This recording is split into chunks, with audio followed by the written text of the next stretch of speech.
All right, we are live. Welcome to Romance Happy Hour. I'm Dylann Crush, and I am here with some of my fabulous co-authors from Tinsel Tatas. So welcome. I'm happy to have you here. Hey. Sorry that Dawn's not here. Dawn's not feeling well tonight, but we've got a full house. So I think we'll try to keep going, and hopefully she'll be back with us next week because we have our regular episode next week. But yeah, we wanted to do a special episode. I think you'll probably remember last year we had last year was the first year that we did a charity anthology, at least this group, and that was Jingle Balls. And this year we came back. We came back for boobs. So yeah, this year it's the Tinsel Tatas, and I know, look, you guys, you're gonna be jealous because I actually have. I have an advanced reader copy that I ordered because look how thick it is. Oh, yeah. Wow. You know what? I should have grabbed the Jingle Balls one. I'm gonna when one of you is reading, I'll go grab it and we can compare girth between this year and last year because I think they're both they're very solid books. But I had to get a paperback because I wanted to make sure everything was going to be okay before we ordered them, because these are the books that are going in the Romance Happy Hour book box for next month. So I had to make sure that they looked okay, and I had to make sure that they would actually fit in the box. They're very large. Oh, and we've got one more. Hey, Kilby. Welcome. We're excited to have you here. Hello. So I think what we'll do is just go around and have you each introduce yourself and maybe say what story you wrote for the anthology, and if it is related to anything that you already have out, or I know some of us wrote things that are like tied into a new series. So maybe just go around and say who you are, what you normally write, if you were in last year's anthology and want to talk about that story and tell us what that one was, and then maybe what this one is. And I know Arell has a special guest. We've got Big Mike on our podcast or on our on our show today too. Hello. Hi, Big Mike. Hi. So I'm really sad that Dawn's not here tonight because Dawn has been promising to have her husband come on and read for her. I think we've been doing this show now for about a little over 2 years, and it hasn't happened. So yay to Arell and Big Mike for making that happen. Because shame on Dawn. She would get a kick out of that. But all right, Arell, why don't you go first, because you were the one that is immediately next to me on the screen. So why don't you go ahead and tell us a little bit about you and your story in the anthology. Sure thing. Well, thanks, Dylan. My name is Arell Rivers, and I am here actually with my husband, Big Mike, but you'll hear from him later. I write steamy celebrity contemporary romances that have a touch of humor and a touch of the feels and sort of give you all aspects. The short story that I wrote for Tinsel Tatas is called Tinsel Bomb. And it actually kicks off my brand new series, Sins of the Fathers. So in this short story that I wrote, you're going to be introduced to a whole lot of different people, and you're going to know why this is the kickstart of the series. And I was lucky to be in Jingle Balls last year, and the name of my story last year was Out of the Eggnog.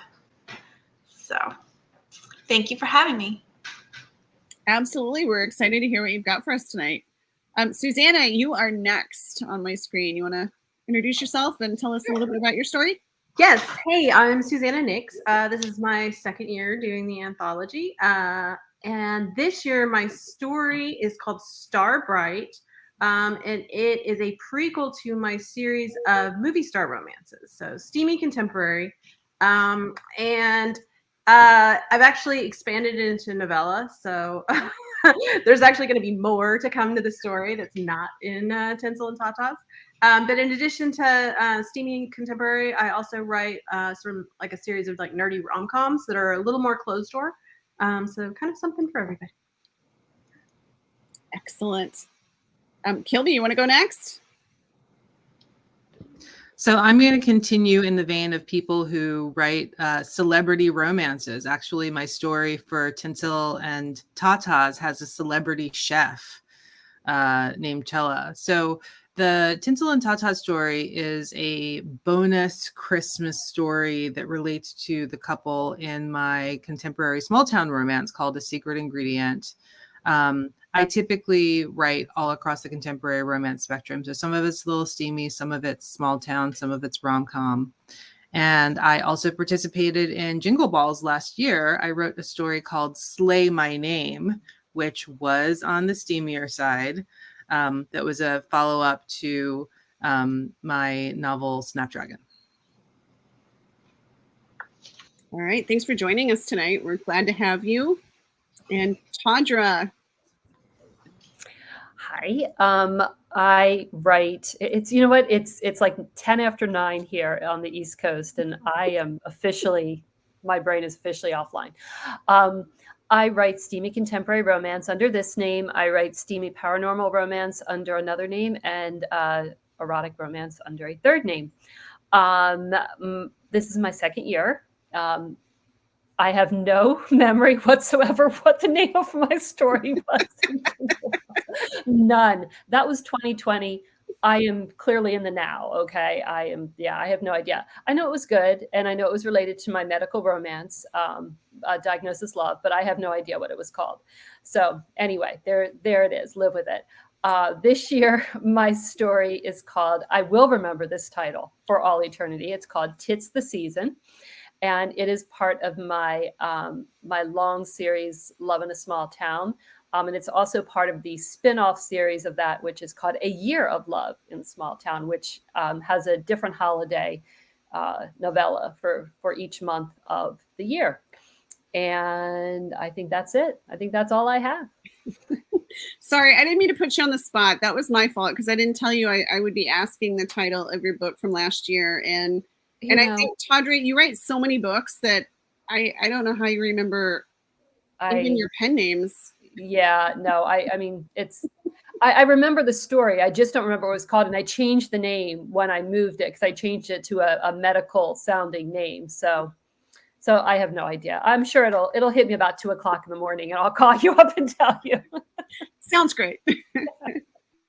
And Kameron, welcome to Romance Happy Hour. Hi. Could you tell us a little bit about yourself and your story in this year's anthology?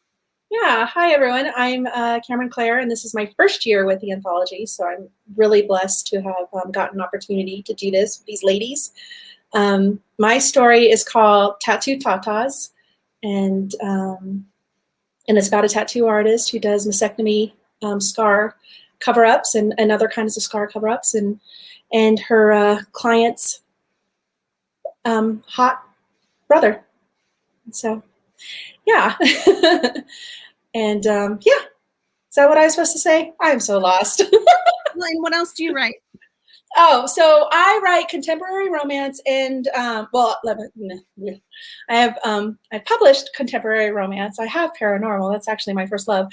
And mostly shorts though. This year it's all shorts. I'm doing the 1 to 2 hour category realm. So this worked perfectly for me. So it's not tied to any other series or anything. It's just a standalone that now will become a duet. So great. Yeah, and Kelly in the comments over here is saying, y'all are killing me with these titles. So I think that's one of the things that has been so fun between last year and this year, is just getting to, kind of play with. It's a serious subject for sure. Last year, of course, we were supporting testicular cancer awareness, and this year we're supporting people who are suffering with breast cancer. So it's, a serious topic for sure. But I think, just bringing just a little bit of humor and hope and a little bit of the holiday spirit to it. I think playing around with the titles and stuff has been a lot of fun. And also, y'all are pretty creative. So I gotta say, some of the titles in here, they're definitely a lot of fun. So I think we are going to hear from a couple of you. Arell, do you want to go first so that we can put Big Mike out of his misery? He's going to read a little bit for us, and I don't know if he planned on hanging out right next to you all night long or if he would rather just get it over with. He's like, when I'm done, I can leave, right? I'm like, yes. So here, Big Mike, here you go. And he actually is thinking about possibly becoming a narrator. So I want to hear your comments on your thoughts. So here you go. I think they will definitely let you know what they like and don't like about anything that goes on our show. So yeah, you'll be ready to hear it for real. They won't hold back. Do you need to set anything up for us, or are you reading from the start? Right. Well, this is from the beginning, the first chapter of Tinsel Bomb, and they are the sporting event that is taking place is a ice skating relay race that's going around Woolman Rink, and every time you get the baton, which has tinsel on both ends of the baton, and every time you get the baton, you have to have on a new, different, ugly sweater. So. And I guess we should explain that all of the stories, that was the one criteria that when we set up the anthology, like last year, all of the stories had to take place at a Jingle Ball. This year, all of the stories had to revolve around a Tinsel Tatas competition and also a gala. So you'll hear a lot of people talking about their contest or their race or whatever. So that was kind of fun to see everybody brought those into play in their books too.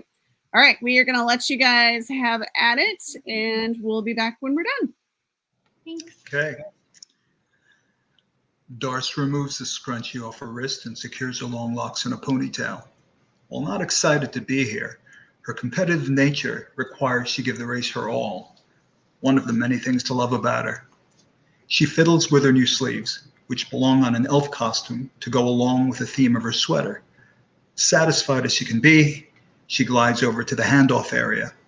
I follow a few paces behind, my eyes squarely on the bottom of her round ass cheeks peeking out beneath the ugly sweater's hem. After she stops, I leisurely raise my gaze to meet hers, and she motions for me to come closer. I can't wait to get you out of those leggings either, big boy. She puts her hands on my ears and guides me down. When our mouths meet, our kiss transforms to carnal in a split second. Paige clears her throat. Okay, you two. Theo already took the final turn. Soon, I reply. Just remember, we're here for a good cause. She huffs. I could have written a check. I'm only here because you asked me to come. I always want you to come. Wrapping my arms around her tiny waist, I pull her off the ice and kiss her bee-stung lips. But you do look super hot in those spandex leggings. She giggles as I spin us around, then slowly lower her to the ice, whereupon she immediately raises her leg up to my thigh. I can think of a better place for my leggings, she whispers, like on the bedroom floor. I pull away and look into Doris's pupils, which are almost black now. Soon, I swat her ass and push her toward her mark. She shakes her head, drops into a starting position, and flexes her hand to receive the holiday bedazzled baton.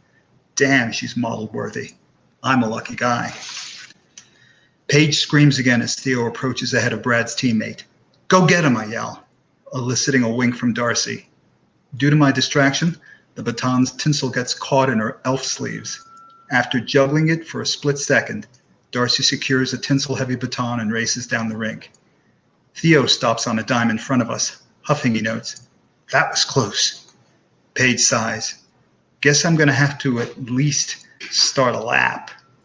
We watch as she picks up a hideous sweater depicting the blue abominable snowman from the Rudolph the Red-Nosed Reindeer's movie saying beast mode under his feet. She tosses it over her lanky frame, trying to tame the blue fur.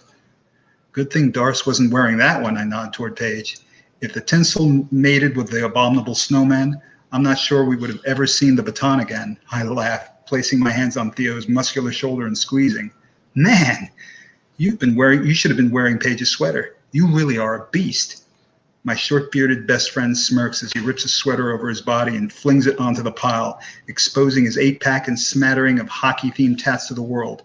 A ripple goes through the crowd. Show off. Dude, it's freaking freezing. Put a shirt on. Haters gonna hate. Nipples puckered, he skates over to the group of onlookers and starts taking selfies. Shaking my head, I watch Darcy race across the ice, so competitive and graceful. She'll make a damn fine wife.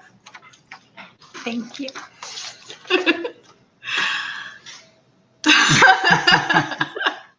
That was awesome.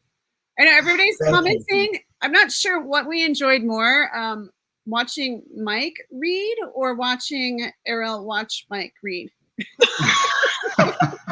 It's really weird to hear your words like that. I can imagine. No, that was fantastic. Thank you. Bye. Thank Bye. you so much for joining us. That was fantastic. Thank you. I think Mike might be.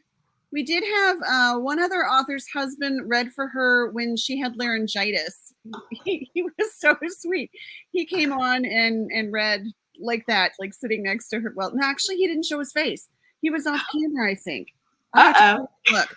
But yeah, it's so much fun when we have somebody, a family member or somebody else come on and read. So no, that was great. Yeah, lots of comments. Uh-oh. Linda said, "Great job, Mike," and she loves how Mike smiles when he's reading the naughty parts. So, and Teresa thought your reaction to him reading was absolutely sweet. So that was super cute. Gosh, who wants to go next? I don't know. Does anybody who wants to read after Big Mike? I don't know that we probably should have saved him till the end. Now that I think about it.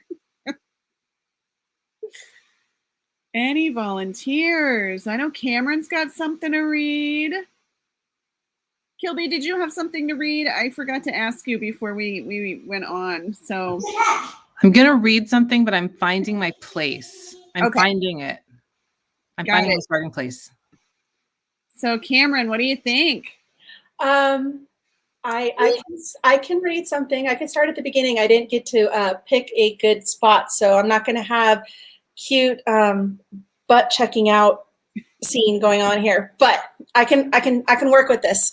Okay, so this is the very, very beginning of Tattoo Tatas. Just to set the scene, for our thing, we have the gala, but then we also had a fashion show. So because Maddox is a tattoo artist, she's worked with a designer and they have a fashion show for the last 3 years. And so, okay, so, and I will try to speak slowly. Dylan already warned me, and I speak fast anyways. And yeah, okay. Yeah, So I don't know slow down.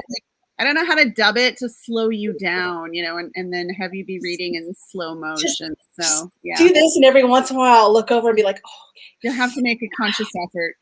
Yeah. I'm sure you'll be great. All right, we will leave you to it. Okay. All right. Line up, ladies. I smile at Gen C as I tie the light pink organza bow over Annie's chest before strategically arranging the loops to provide coverage over her tattooed skin. Annie takes a series of deep breaths, the worry lines on her forehead deep and prominent. Relax, I coo and rub my hands up and down her arms. You look amazing, and this will be over in seconds. Remember why you're here. Because you forced me? Annie slants her eyes my way, but then her smile breaks through. I knew she couldn't stay mad at me. Like I could force you to do anything, I smirk. Still, I can't believe you talked me into this. I'm not a look at me type of girl.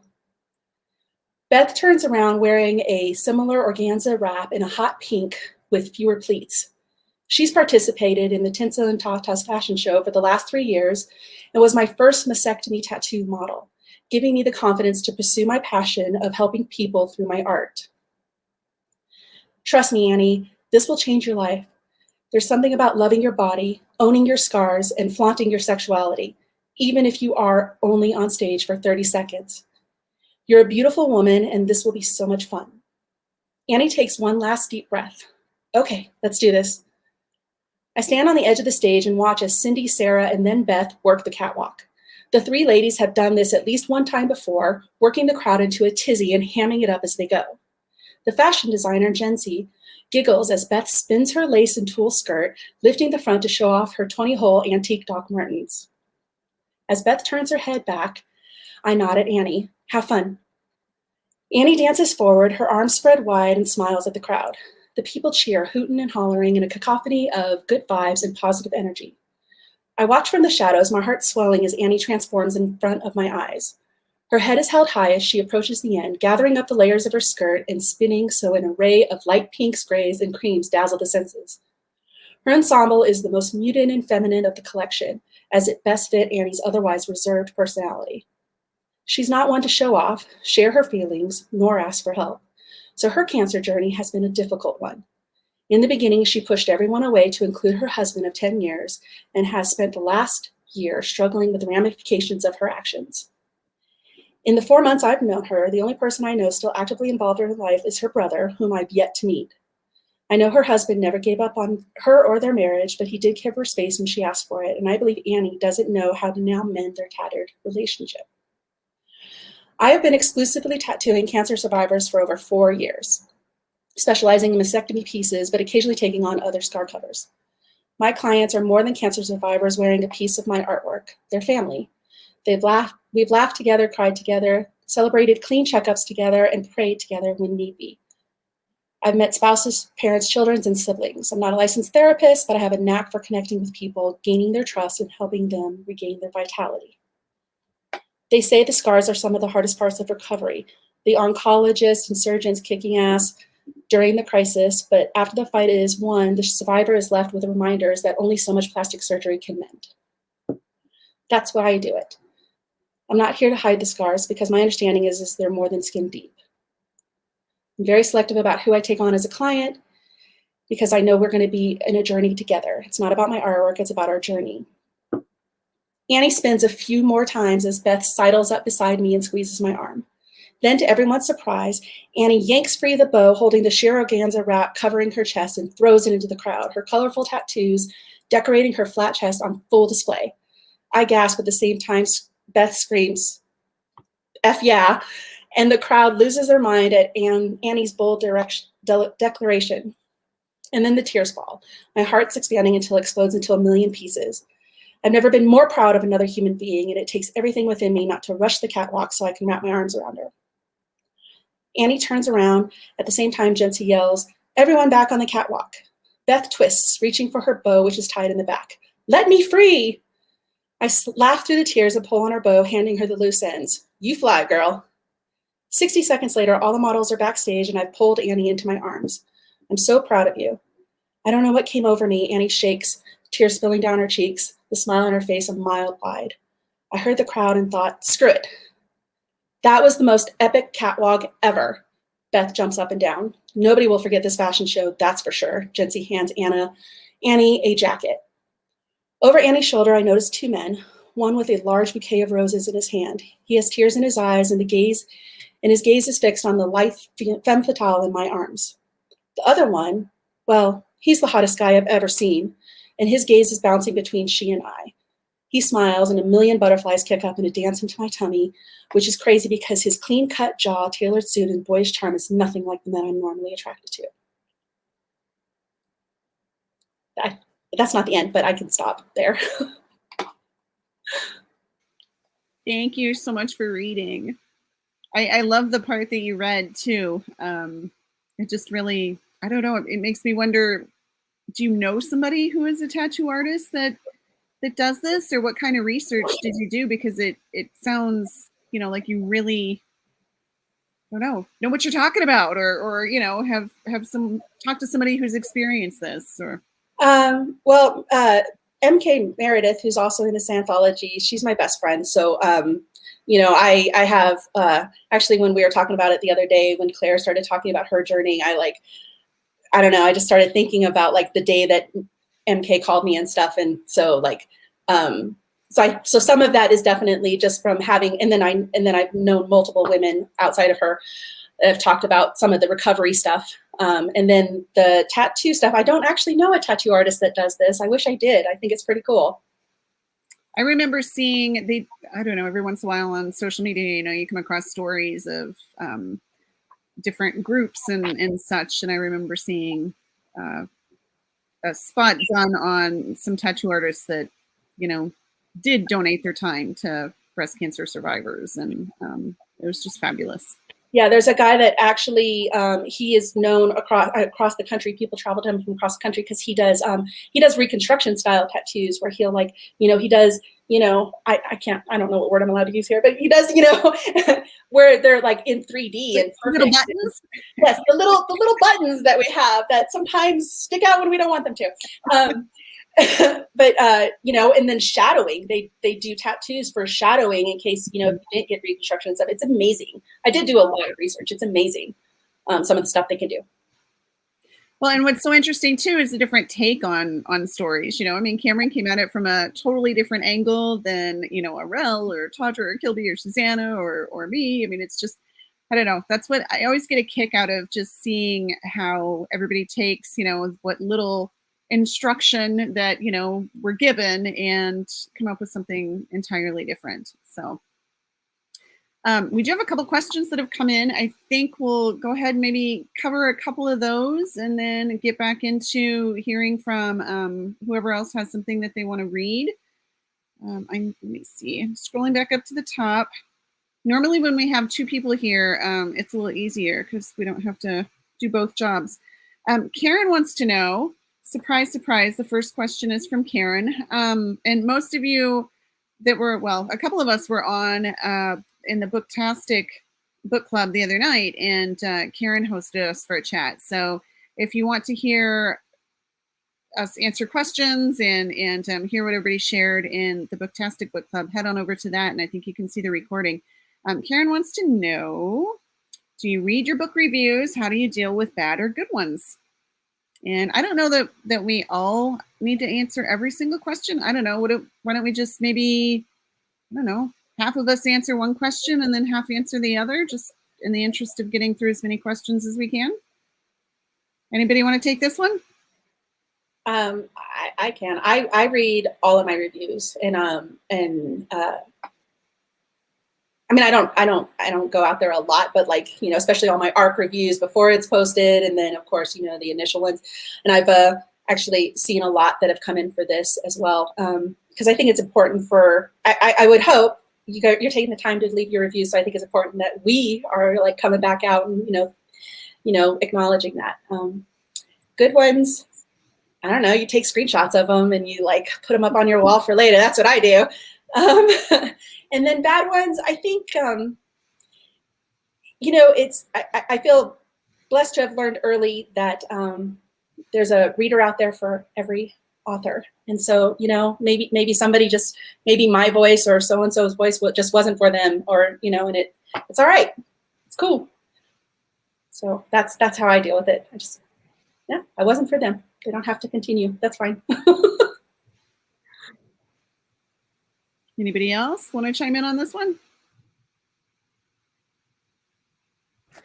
I don't read mine mostly. I will every now and again. From certain people who send me, I have readers who will send me a link to a review, and I trust them that if they're sending me a link, it's not a bad one. But I do enjoy seeing. I have readers who will take screenshots of the unique ways that my name is spelled in different reviews and sending them to me and be like, hey, guess what letter they put in your name this time? So that's been fun. But I appreciate every single review, no matter what. So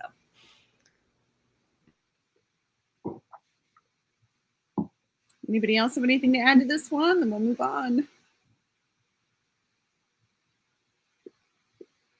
Nope. I'll say I do read every review. And the good ones, like Kameron said, you celebrate, and, you have no idea. Well, maybe you do know the power of words, because, we use words and we write words, and you hopefully tell us you love the words, but your words matter to us just as much, because you have no idea. You can be having the worst day, the words aren't flowing, or, life is happening, and you read a good review, and that can kind of send you sky high for a while. And I feel too that there's always something to be learned from a bad review. Unless it's just a really bad fit, someone didn't know what they were getting into, or it was just someone didn't have anything constructive to say and just hated the book. Then that's kind of a downer. But I found, even a lot of truth in some of my bad reviews too, where somebody will say like, well, I wish it had been this or blah, blah, and it's like, oh my gosh, in some cases, it's like they're right. So I try to learn from the reviews that I get, and I appreciate them, good or bad. It's just nice to hear that someone's actually reading my work. So let's get one from Linda, because I know Karen and Linda were kind of going head to head here with all of their questions. So what are you drinking tonight? I just saw Susannah lift something up that looked. Yeah, it's just white wine. Oh, white wine. Okay. My go-to after the gym. I love that. You work out and then you drink wine. That's why I work out, is so I can drink wine. Also for all the pain and the back pain and all the undoing all the stuff that I do to myself while I'm writing all day. How about you, Kilby? Somebody had a fancy looking beverage down there. I was skimming over here and I barely caught it. It was Kameron. Well, I have this because of Kilby's drink on Tuesday night. And I have no drink tonight. I've got nothing. Oh, bummer. I just know. have I water. thought of getting something, but then no. Well, and I did post the drink of the week, which was, I posted it just today because I was running a little behind, but it's bourbon and apple cider, a little lemon juice, and a little amaretto. So it was actually quite tasty.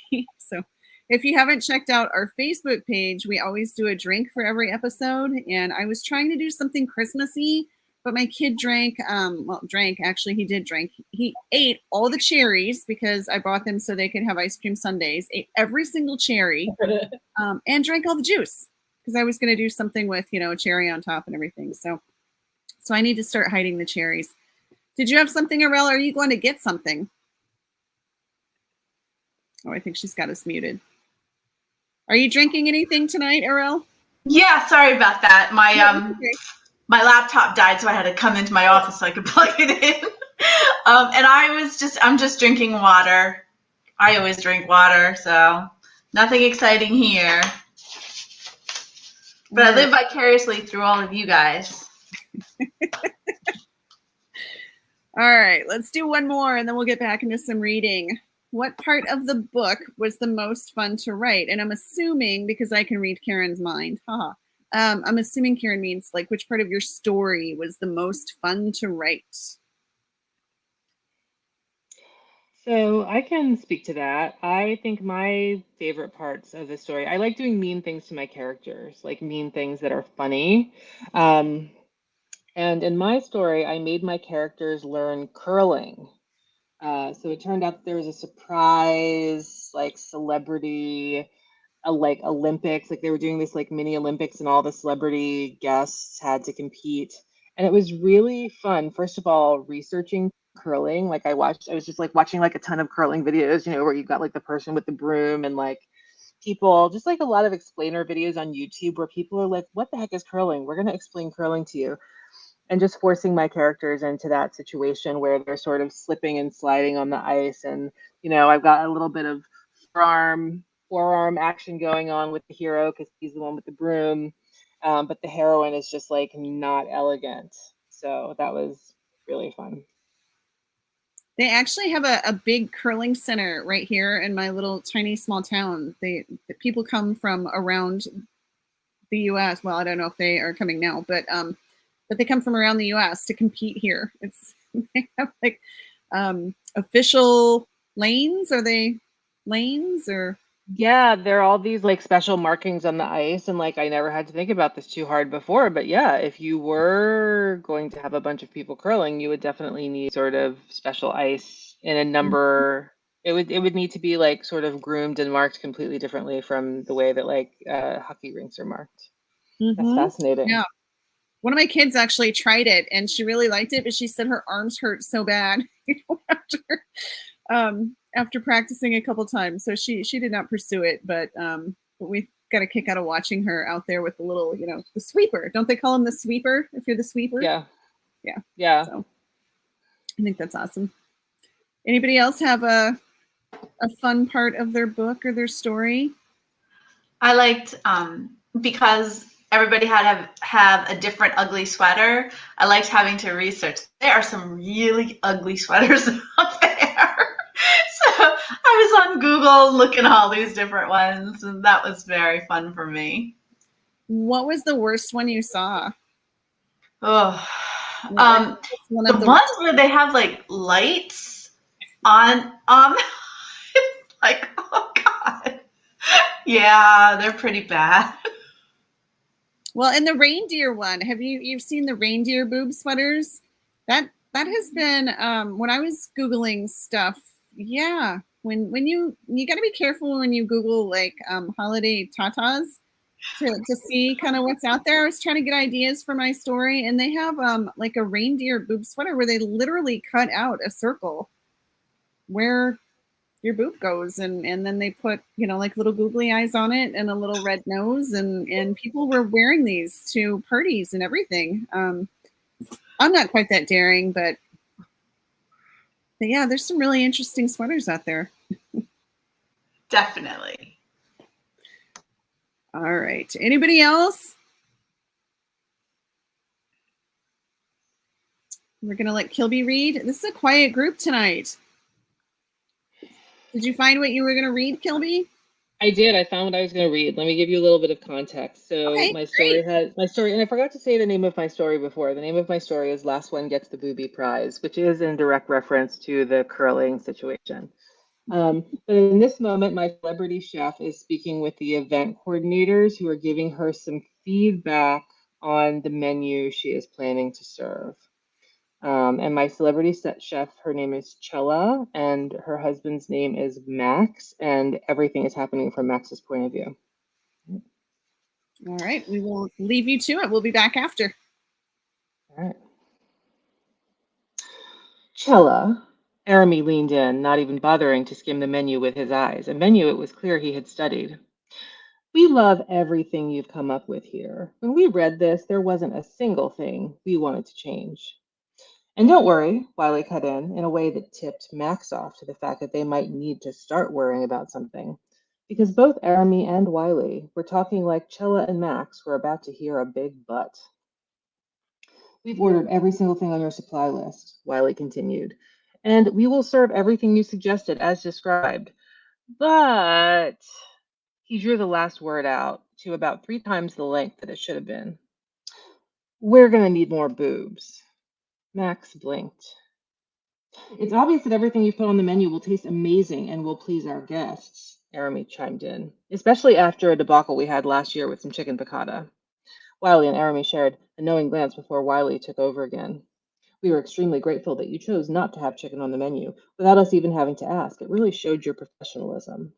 And the additions we're asking for now, based on requirements that should have been clearer, are that we need more boobs. It was at this moment that Wiley reached for his binder and opened the front cover, rendering Max truly concerned for what he was about to see. Max chuckled nervously. Come on, fellas. Tell me I don't have to avert my eyes. We know you can work wonders with this, Aremy continued, keeping his attention on Chella. You know, something like mammogram crackers, only classy.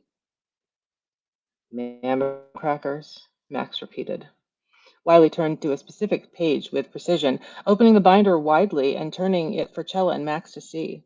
What confronted Max wasn't anything he could have imagined. What looked like scoops of custard were sandwiched between graham cracker ends, some sort of pink candy protruding from each, presumably the nipple. The globules in between the graham crackers were clearly meant to be breasts, but Max lowered his voice to half whisper to Chella, "Why are they squished?"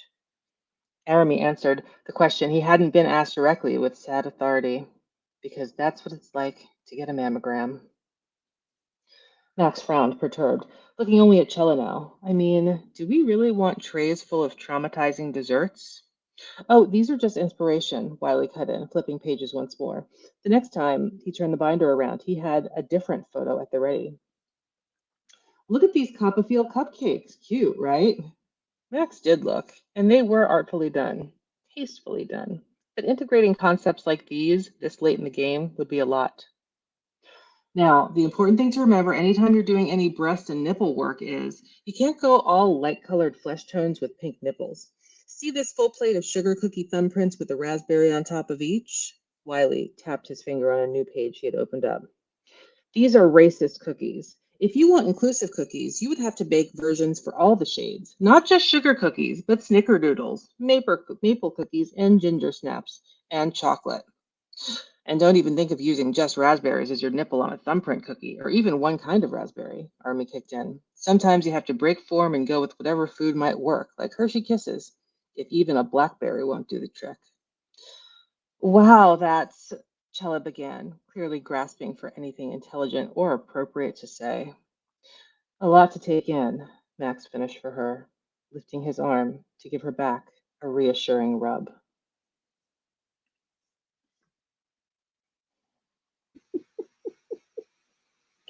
Love that. Love that, love that, love that.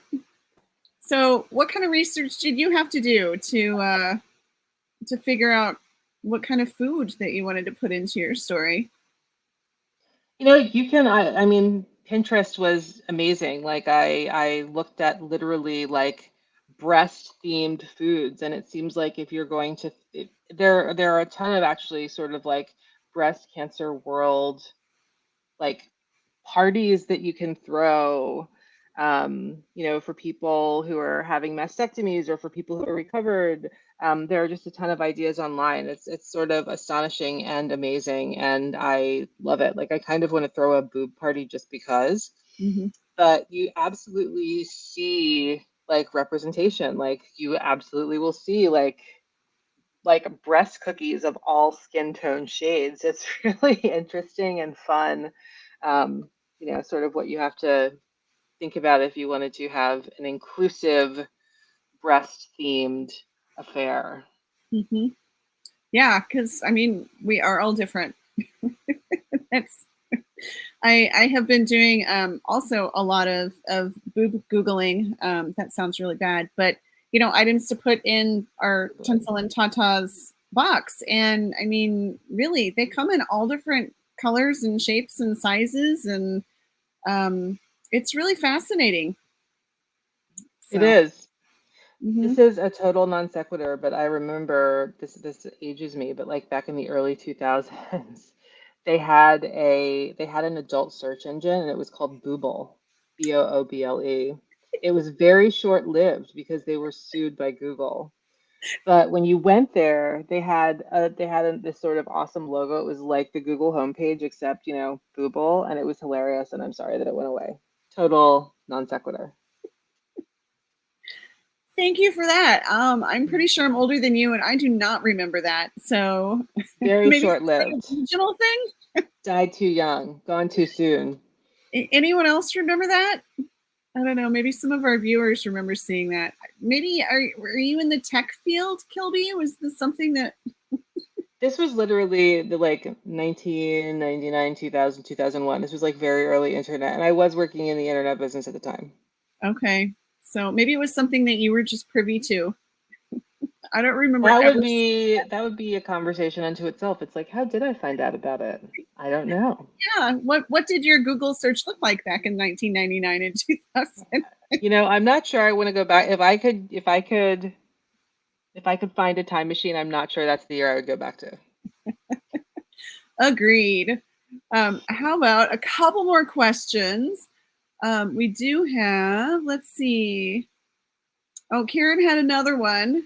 Karen and Linda were literally duking it out for who could ask the most questions. I'm going way back to, you know, about 40 minutes ago. So Karen wants to know, what's the best money you've ever spent with regard to your writing? We do get a lot of aspiring authors and authors who end up watching Romance Happy Hour. So oftentimes we do get a lot of questions about, you know, our writing journey and things like that. So anybody want to share what the best money is you've ever spent with regard to your writing? I can. For me, it is noise canceling headphones, which I just recently replaced with noise canceling earbuds because the headphones started to wear out because they got worn so much. But yeah, I because of my ADHD, I really need to like tunnel vision, and I need to cut out all outside stimulus. And I listen to white noise, and it cuts out all of the, lawn services outside and honking horns and everything else. And that's, I'm addicted to it. I also use a weighted blanket now, actually. When you write? Yeah, when it's not too hot for it. Mm-hmm. But yeah, because I write in bed a lot. I'll kind of alternate between my standing desk and being, sitting up in bed. And I put a weighted blanket over my legs when I write. And I find that kind of helps calm me and kind of help me focus. I don't know. There you go. It lets your body know it's... Sorry, go ahead. No, I was going to say, this is something now, Suzanne, I know you can relate to. So I use a weighted blanket in my bed, and so does my husband, but we have different ones because I sleep hot. He sleeps hot and I sleep cold, so we have two. And we've recently discovered this hilarious situation where we wake up in the morning and we're like, you're cute, I want to cuddle with you. But then we can't actually we're like swimming to each other, but the blankets are like so heavy. So I'm like, I need to write a scene into a novel that's like a couple who is like super into each other, but like weighted blankets are totally getting in their way. So maybe I'll call you to be my beta reader for that story. They're a major buzzkill, kind of cock blockers. Although honestly, my husband is super claustrophobic. So if my weighted blanket gets anywhere near him, he flips out. Like he just can't stand the idea of having it on him. It like freaks him out so bad. Like they're amazing. I sleep way better with it, but then it's like, when you have to like just go anywhere other than just like being there under it. I think mine's a little, I would order a slightly lighter one the next time, but it's just like, I feel like I used to be an elegant and coordinated person. And now just watching me get out of bed is like, wow. They're so hard to maneuver. Like they're just dead weight, and it's all spread out. Like me trying to carry it up the stairs to the bedroom. It's just like this blanket's gonna take me out. Like I just picture you both like trying to swim through Jello, or sand. I guess it's more like sand, right? Or even just making the bed. When you try to make the bed, like usually like if you had like a comforter, you just like, you would like kind of take it up, but like trying to do that, it's like pulling those ropes at the gym. It's like doing like CrossFit or something. Anybody else? I don't know. Noise canceling headphones kind of hard to top. So I would say, and it's probably one of the more big ticket items too, is the first writing conference I went to. I just met a lot of people, and that, kind of changed my entire friend dynamic to where everybody that I know writes. So I'd say a writing conference. Which one was it? Do you remember? Oh yeah, because I was the president of it too. So like you once you get sucked in, right, you're just there. Pikes Peak Writers. It's the local organization here in Colorado. Great. Yeah, I think writing conferences can be total game changers. And I think, I just went to one in Florida for Tawdra. Tawdra is the president of NIC, and it's fabulous if you get a chance to go. But I don't know if it was because, we just haven't seen people in so long.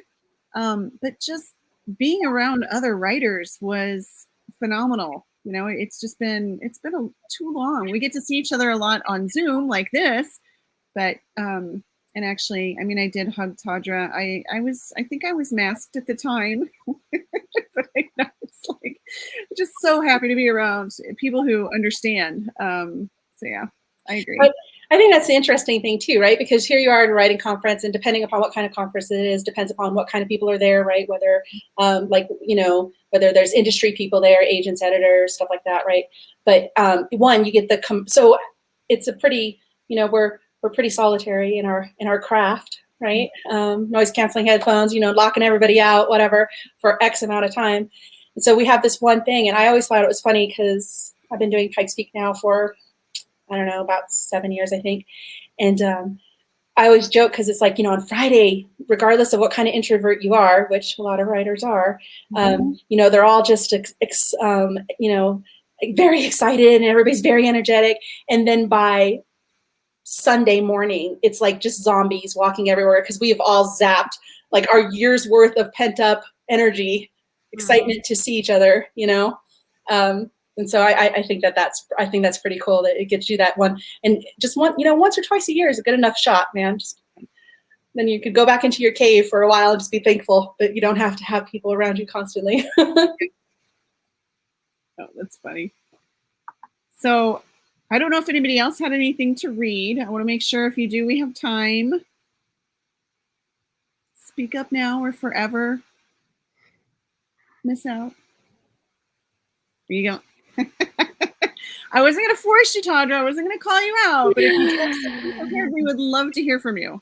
I have something. I'm not sure that I would call it prepared, but it's, here it is. Are you starting from the beginning, or do you need to start from us? No, I'm actually in chapter 4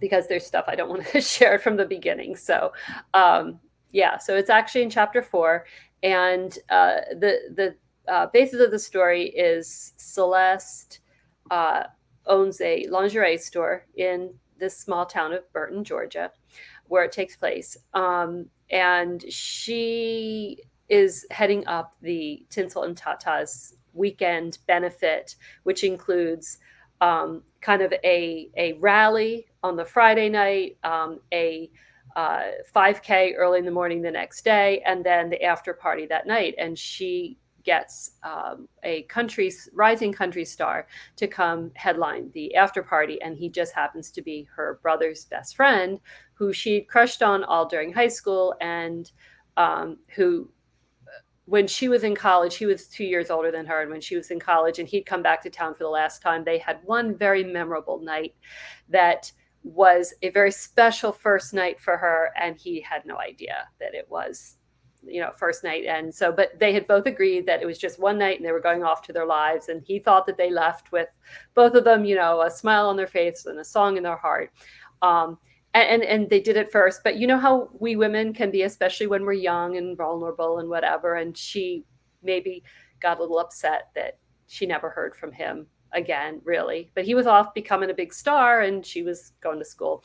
So she's invited him back to be the headliner, and she's been kind of pissy at him the whole time. And he has no idea why, because he's a guy. And she had said that she was fine. So why wouldn't she be fine? So they've been at the rally. He took part. He's trying to kind of get her to not be mad at him anymore. He still doesn't know why. But he's taken part in just about everything, and including a very challenging sports bra competition. And he was a really good sport about it. So now they're on their way home. And this is from his point of view. So here we go. All right. It's not going to be very long. Just FYI. Here we go. Well, this night was one for the books. I grinned as I scrolled through my phone, checking out the social media frenzy exploding as dozens of people had uploaded photos of me in the process of putting on a sports bra and then showing it off, modeling for all the fans. In the driver's seat of her car, Celeste slid me a side eye. Apparently, everyone agrees that yellow is your color. Isn't it just? I chuckled before I clicked off the phone and tucked it into my pocket. You're pretty full of yourself tonight, aren't you? Celeste's tone was arch. No. Or maybe I am. There was no doubt about it. I was feeling a little cocky right now. But that had less to do with the love my fans were showing me on the internet and more to do with the woman sitting next to me. After all, scoring a ride back to the cabin where I was staying this weekend hadn't been easy, but I'd done it. After all the fuss with the sports bra competition had died down, I'd hung around the rally for the rest of the evening, stopping at the booths to sample food or make a couple of purchases. Hey, I still had to finish Christmas shopping, and this was the perfect time and place to do it. I'd posed for selfies with anyone who asked, and I'd signed hats, t-shirts, and anything else offered up to me. Most of all, I'd relaxed and had fun with the good folks of my hometown.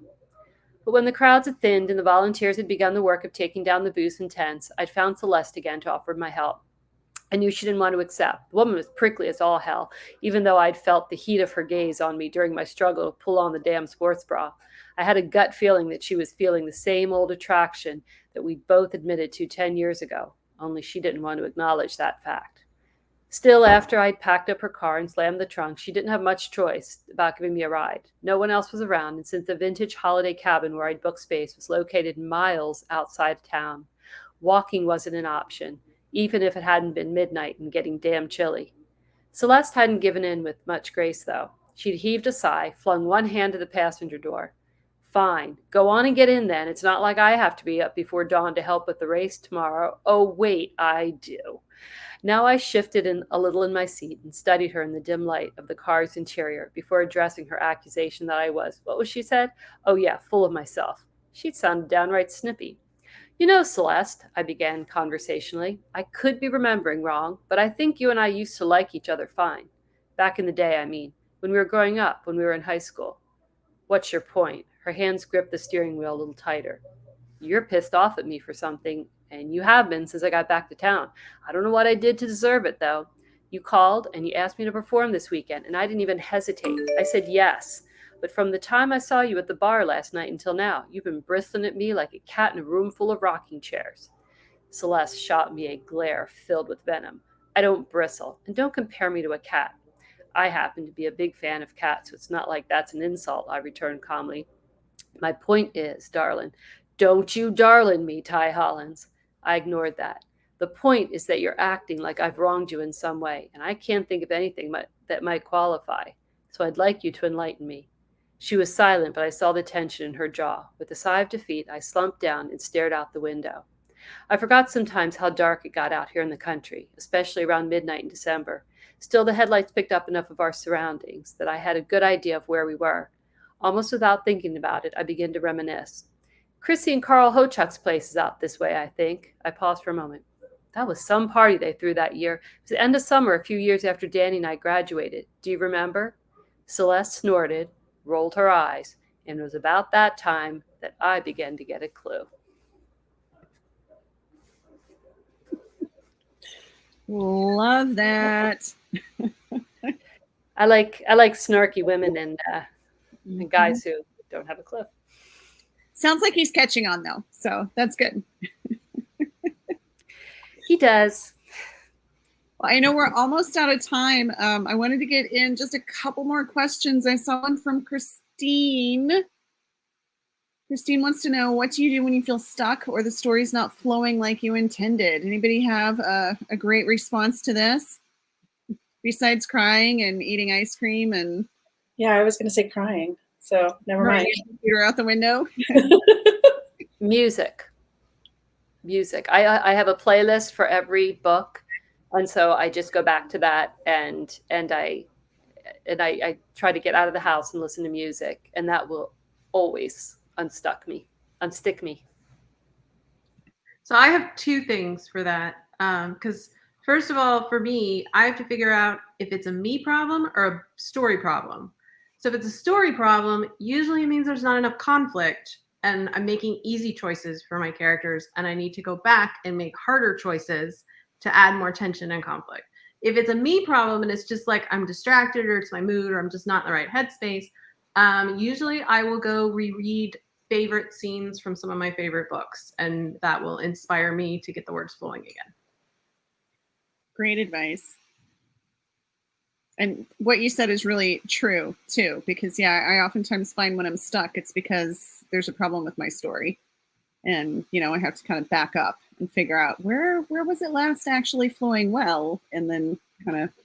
And it's not easy to figure out whether it's just you, if it's up here or if it's there in the computer, and that's a tricky skill to sort of recognize where the problem is. Yep. And I like to try to walk away from it and try to take a shower, because something happens in the shower is like magic. And then you're like, oh, okay, thank you. So. Good idea with that too. I promised that I was going to get the Jingle Balls anthology so you could see what they look like next to each other. They're pretty close, ladies. They are. I would say Jingle Balls maybe has it, by just a smidge. Size doesn't matter in this case. Should we just leave it at that? Size does not matter. Jingle Balls might have it by just a teeny tiny smidge. They're pretty even. So I think these are going to look really, really great next to each other on the shelf. I'm excited for everybody to get theirs. And I think there was one more question that I thought was a really good way to end it, and it was from Linda. Go back to it so I can find it. Scrolling. Here it is.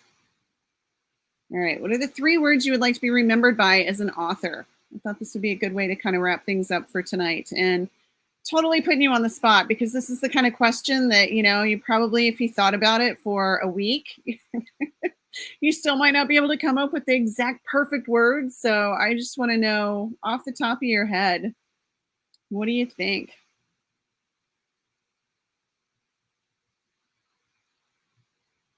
Let's not fight each other for the honor of going first. I'll go just because, like you said, it's off the top of your head. And this totally is a plug back to my readers group. Witty, Wicked, and Wild. That's what my reader group's name is called. And so those would be my 3 words, I guess. So did you pay Linda to feed you that question so that you could answer that so well? No, no. Because I'm like, what is it that is my goal? Oh, I can't sum it up in 1 word. So yeah, no. I love it. That's a great answer. Now nobody else wants to answer, Kameron. Thanks. Sorry. I think I'm going to go with Cameron. The 3 words in my logo are fame, passion, and thrills. So I'm sticking with that. Mm-hmm.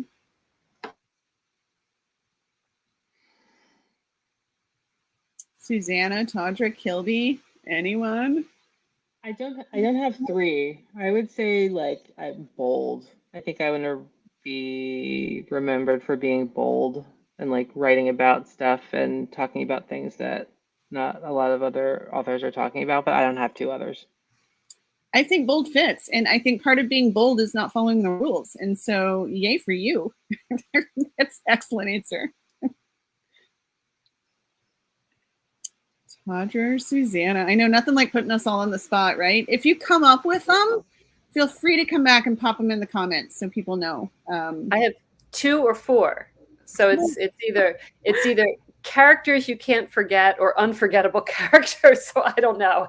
And if given enough time, I might be able to, you know, call that down to 3, but not at 10 o'clock on, no. I was with my granddaughters today, okay? Every creative thing was sucked out of my head. Yes, I can relate to that. Not with granddaughters, not yet, thank goodness. Hopefully not for a while, because my oldest is only 17. But yeah, I think life lately has just had a way of kind of just sucking all those brain cells out.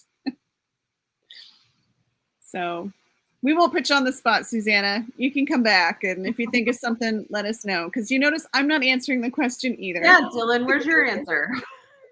I'm going to come back and put it in the comments later. Okay.